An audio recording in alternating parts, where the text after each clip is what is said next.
At any moment, President Joe Biden is set to call our next guest as firefighters battle 5 different fires in the Los Angeles area. Let's get straight to Democratic Congressman Brad Sherman of California. He represents a large portion of L.A. County, including the Pacific Palisades. Congressman, thank you so much for being with us. Obviously, we'd be in the way of this call from President Biden, so feel free to interrupt if you have to. I wonder, what are you going to share with President Biden? What are you going to ask for? Well, first, I'm going to thank him for making the major disaster declaration that's going to help people in all these fires in L.A. County. And thank him for the emergency firefighting grants as well.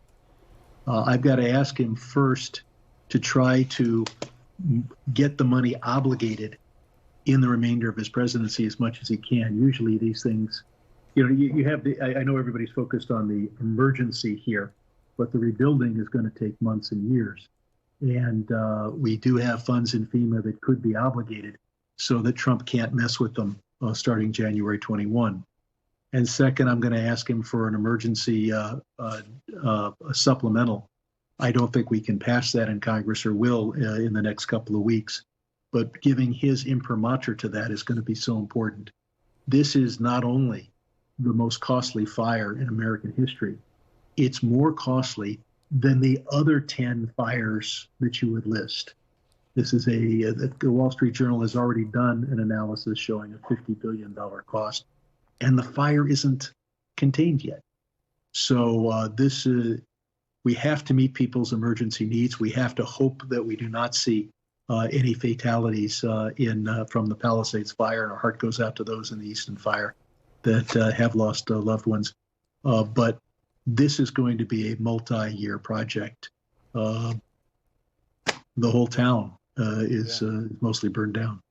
Congressman, it strikes me that you seem to have concern that President-elect Trump might, I think you described it as, mess with FEMA funding that could negatively impact your community. How real is that concern? Speak to that. You just never know what Trump is saying seriously and what indicates just kind of a proclivity.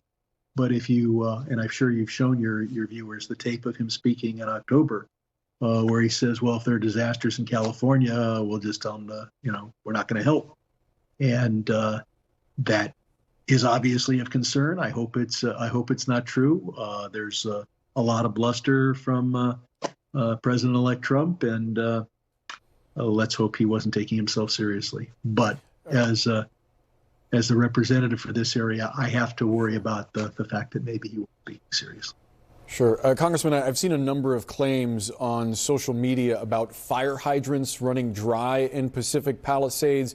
You brought up President-elect Trump and what he's been sharing on social media. He's echoed some of those, also repeating criticism of state and local officials and the lead up to these devastating fires.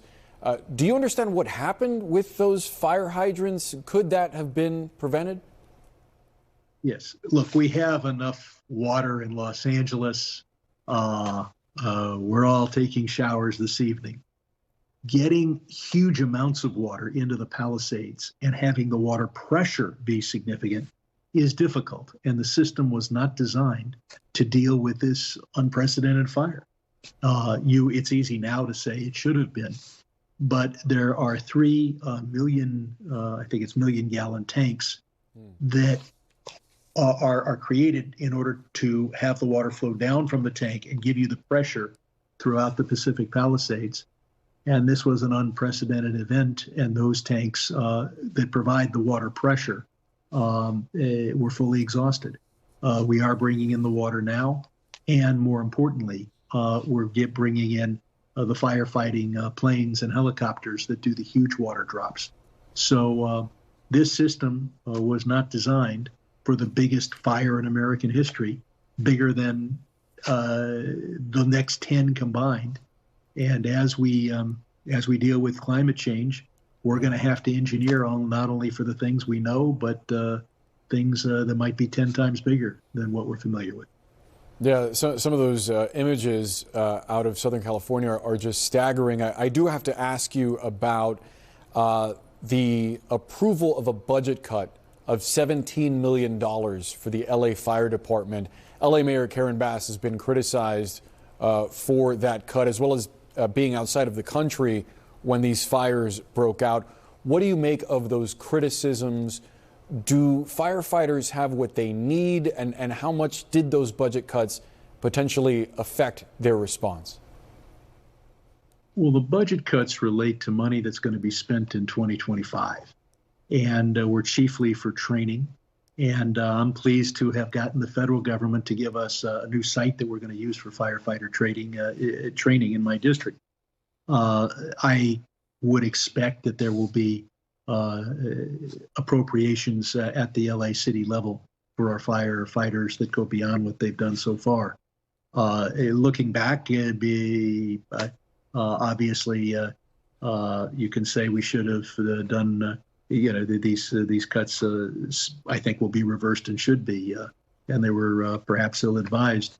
But they're not a reason why the Palisades have suffered this. This was money to train people in 2025, and if for political reasons you can explain that somehow affects firefighting on the ground now, then you're. I don't know how you would do that. As to her being out of the country, yes, there's a lot of wind now. I'm sure that when she made these plans, there wasn't wind. It's hard to predict wind. And if you were to tell a mayor of Los Angeles, never leave town if there's something on the list to worry about, this is a big city. This is the biggest county in the country by far. There's always something to worry about. So you can say that the mayor should never leave town. The fact is the people who are on the ground that dealt with this issue were there. They're doing an excellent job. Again, this is a bigger fire than America's ever seen. Congressman Brad Sherman, we'll let you get to that call with President Biden. Please do let us know if there's any message you want us to get out. I think it's great that he is taking another opportunity to express his concerns to the people of my district and of Los Angeles in general. And he has already done an excellent job of providing federal assistance, not just at the present time, but to put us on the road to recovery in the years to come. Please extend him an invitation to CNN News Central. The president is more than welcome to come on anytime to answer our questions. Thank you so much, Congressman. Good.